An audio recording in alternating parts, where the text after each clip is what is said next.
Do të keni një task force tuaj se Spaku e ka, prokuroria e ka, Syri e ka me Sonila Meçon. Ju do bëni një task force apo do bëni si herën e fundit një tjetër libër me 300 shkelje dhe me 1 kile gjys libër, po ndërkohë konkretisht asgjë? Unë në fakt i bëj pjesë në atë grup njerëzish që luftoj për atë gjë që besoj se kam të drejtë dhe dërm tani e kam vërtetuar që një pjesë maksimale e atyre denoncimeve që kam çuar në SPAK, jo vetëm janë regjistruar, por edhe ka filluar hetimi. Ka shumë rezerva në raport me këtë, por mënyra se si ja kemi çuar SPAK-ut, me prova, me argumenta. Të kopësitura. Kjo tregon, ndryshe nga sa na akuzojnë, kjo tregon se ne e vlerësojmë SPAK-un. Pra, nëse ne themi për një pjesë të prokurorëve dhe gjyqtarëve të cilët janë vënë vetë në shërbim të pushtetit, duke ndërhyrë edhe në prova dhe në dosje, ndërkohë ne fakti që i kemi çuar dosje pafund, dosje të bazuara në prova, dosje të bazuara në dispozita ligjore, tregon që ne kemi patur një vlerësim për këtë institucion. Për institucionet, sigurisht. Për t'ju kthyer Pierin Dreut. Së pari Pierin Dreu paraqet një rrezikshmëri shumë të lartë në zonën e qarkut për shoqërinë e ligjit. Patjetër, sepse ka dhënë prova që është rrezik potencial në periudhë zgjedhore. Për këtë, siç e përmendi edhe Gjini, është dosja 184. Tani, ju me të drejtë thatë që SPAK-u ka ngrit një task force. Në fakt, Partia Demokratike prej kohësh ka një grup ekspertësh që punojnë për të çdo lloj shkelje, nuk e lëm që shkelja ta agravohet, por po e them edhe me ironi, disa herë kemi qenë edhe disa hapa përpara, kur kemi marrë informacion që do ndodhi diçka, kemi shkuar dhe kemi bërë fakt të kryer në SPAK, dhe ndërkohë kemi një show, unë e mendoj të panevojshëm, nga ana e SPAK-ut lidhje me task force-ën, sepse veprat penale të krimit zgjedhor janë në kod.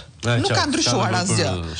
Dhe përpara 20 ditësh, Partia Demokratike, bazuar në provat e reja, sepse unë kam sjellë dhe një surprizë për ty sot. Surprizë? Patjetër, tash gjithë kjo emision mos t'japim një surprizë. Unë sa do e mbyllja, po e zgjasim edhe pak. Atëre, ashtu.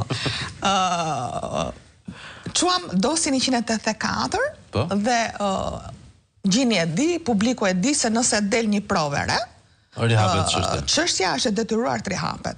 Ne kemi çuar shumë prova, kemi çuar dhe një argumentim ligjor sepse nuk është hetuar siç e parashikon ligji, dhe me informacionet që kam, çështja është regjistruar dhe kishim dhe një merak tjetër, meqense Altin Dumani u shpreh që unë nuk e njoh dosjen. Dhe ne i kemi thënë Altin Dumanit që ne na vjen keq që kreu i SPAK-ut nuk njeh një dosje kaq problematike sa njifet deri në Gjermani, edhe i dim të gjitha ato.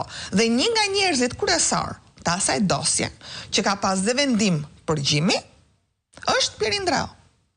Është njerëzit më problematik dhe që vetëm Dibra domethënë ka qenë e gjithë po pra e gjithë zona. Dhe një nga eksponentët e di kush është Pierin Dreu ka ato përgjimet për t'ja rikujtu publikut. Që i thot, shko deklaro votën, i thot aty, ndryshe, detyro dhe gjithë stafin, ndryshe ditën e hënë, thot, t'ikin vetë nga puna. Do me thënë, kjo është. Tani, në moment që Partia Demokratike bëri kallëzimin për dosjen 184, fatmirësisht ka njerëz që e duan akoma këtë vend, më erdhën shumë informacione, shtesë, dhe një nga ato informacionet që unë do të çoj sot në SPAK dhe kam lënë surprizë për ju, është një CD. Dakor. Një album me këngët më të mira? Kjo CD-a është një ndër 64 CD-t e përgjuara me vendim të prokurorisë së krimeve të rënda të kohës, po flasim për 2016, dhe me vendim edhe të gjykatës. Pra është përgjim i ligjshëm. Është përgjim i ligjshëm.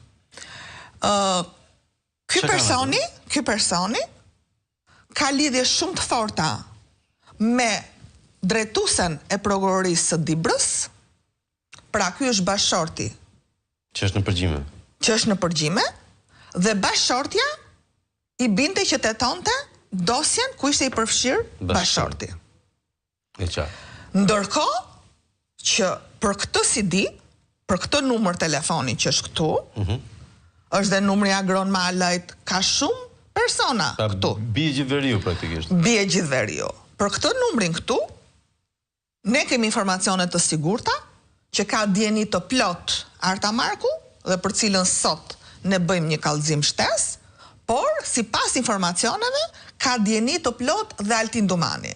Ndaj, në ora 11, unë i them publikut që të më ndjeki në deklaratën time përpara SPAK-ut. Ja lëm Altin Dumanit të presit për një kafe serioze. Kam prova shumë përvolluese dhe Altin Dumani e sfidoj.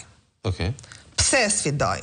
I them, nëse Altin Dumani në një moment të caktuar që nuk dua ta bëj tani publike, po do ta bëj në ora 11, nuk ka patur dieni për këtë përgjim, atëherë unë i them merr masat e menjëhershme se ky personi sot është agent i BKH-s.